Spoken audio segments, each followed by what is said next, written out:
지출 비용도 이제 궁금하실 거예요. 그래서 저희 부동산 사무실 같은 경우에는 다른 자영업자 이제 상가 그런 데보다 조금 지출이 그래도 좀 덜하다는 그런 비용이 있어요. 왜냐면 음식점 같은 경우에 이제 재료값 들고 인건비 들고 하잖아요.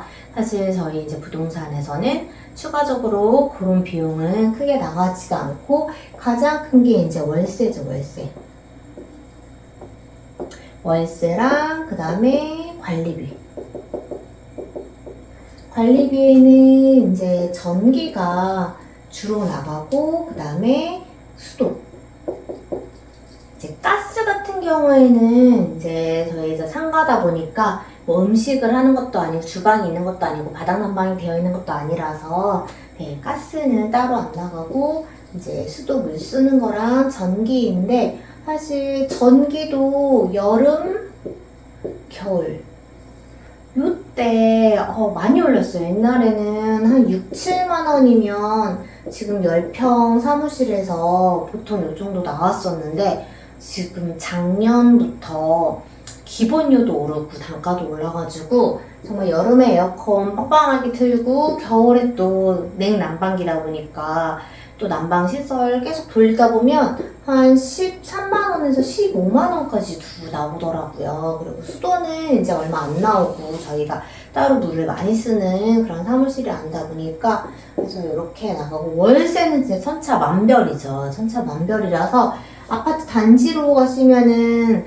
서울이 아님에도 불구하고 신축 아파트 단지의 1층 상가는 다 200만 원대로 알고 있거든요. 그래서 서울이랑 별반 다르지가 않네 싶을 정도로 신축 아파트 1층 상가는 굉장히 200에서 250까지도 하고 있는 걸로 알고 있고 그 다음에 이제 서울 안에서 뭐 주택단지의 1층 상가면은 100 초반 정도 하고 그 다음에 이제 조금 저렴한 데로 보시면은 100 밑으로 해서 7, 80 정도 월세 이렇게 해서 찾으시는데 처음에는 사실 고정 비용이 무시를 못해요. 그래서 특히 초보일 때 막 오픈을 했는데 내가 계약을 몇 개를 할 줄 알고 이렇게 한 달 월세는 감당할 수 있을까 이런 생각이 되게 많이 드는데 물론 정말 좋은 자리는 좋은 자리 값을 한다고는 하거든요. 근데 확실히 부동산 경기도 무시를 못하기 때문에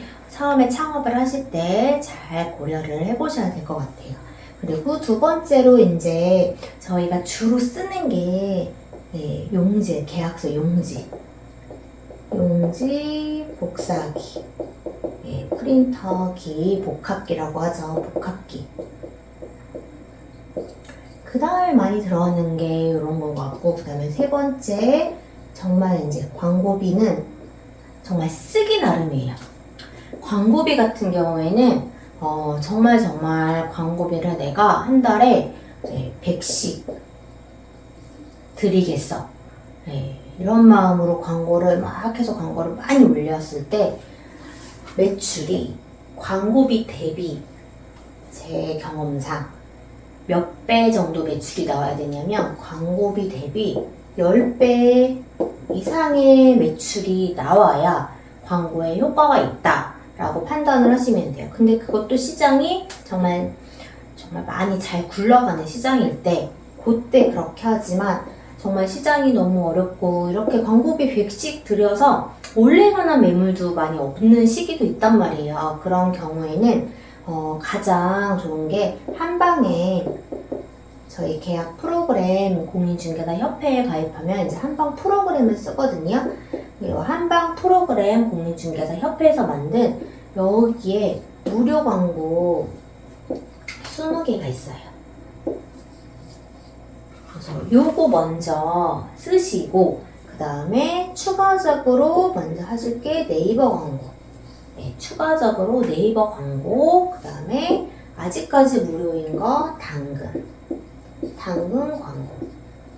이렇게 하시면 최대한 광고비 줄이면서 일을 시작할 수 있지 않을까 싶어요. 처음에는 이렇게 막 광고 100개씩 올릴 만한 그런 매물도 없잖아요. 그래서 요거 먼저 꼭 쓰기를 추천드릴게요. 그렇게 해서 네 번째 드는 비용은 저희가 점심을 먹어야 되잖아요. 네, 식비. 식비인데 이게 1인 사무실. 나 혼자 하는 사무실이면 사실 식당 가서 매번 사 먹기가 좀 그럴 수도 있어요. 집에서 이제 저처럼 이제 여자인 분들 혹은 남자 사장님들 같은 경우에는 집에서 도시락을 싸주셔가지고 도시락을 드시는 분들도 있고 가끔 이제 질리면 밖에 나가서 한 번씩 사 먹는 경우가 있는데 1인 사무실 같은 경우에는 사실 식비가 크게 안 들 수도 있어요. 근데 이제 직원이 있게 되면 사실 직원분들 점심을 이제 이게 급여의 구조에 급여 조건에 식비를 포함시키는 경우도 있고 식비를 제외하는 경우도 있어요. 근데 아직까지 저 같은 경우에는 지금까지 식비를 한 번도 제외시켜 본 적이 없고 항상 포함을 시켜서 점심밥은 제공을 했는데 요것도 이제 식당 가서 사 먹는 걸로 하는데 요것도 하루 기본 1만원 정도 잡으면 되세요. 그래서 혹시라도 뭐 점심을 안 먹거나 늦게 먹거나 하면은 이제 따로 식비로 해서 밥 챙겨 먹을 수 있게 어찌됐건 저희 사무실에 식구로 들어온 직원분들이기 때문에 저는 밥은 먹여서 일을 시켜야 되지 않나 라는 마인드가 있어가지고 옛날 사람이라 그래서 이제 식비 밥 먹는 거. 근데 가끔 이제 면접 보러 이렇게 면접을 보잖아요. 그러면 이제 다른 사무실 이렇게 면접도 보고 이제 오시니까 혹시 저한테 혹시 밥은 점심은 어떻게 하나요? 물어보세요. 그러면은 점심은 제공이 되고,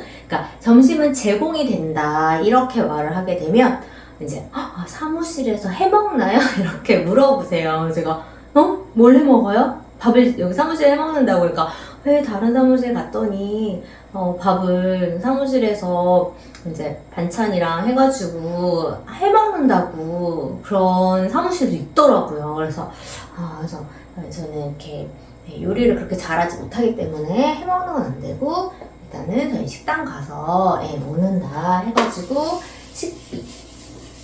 식비가 주로 나가고 그 다음에 다섯 번째 이제 주차가 조금 불편한 곳이 있으면은 이제 주차비가 또 들어가기도 해요.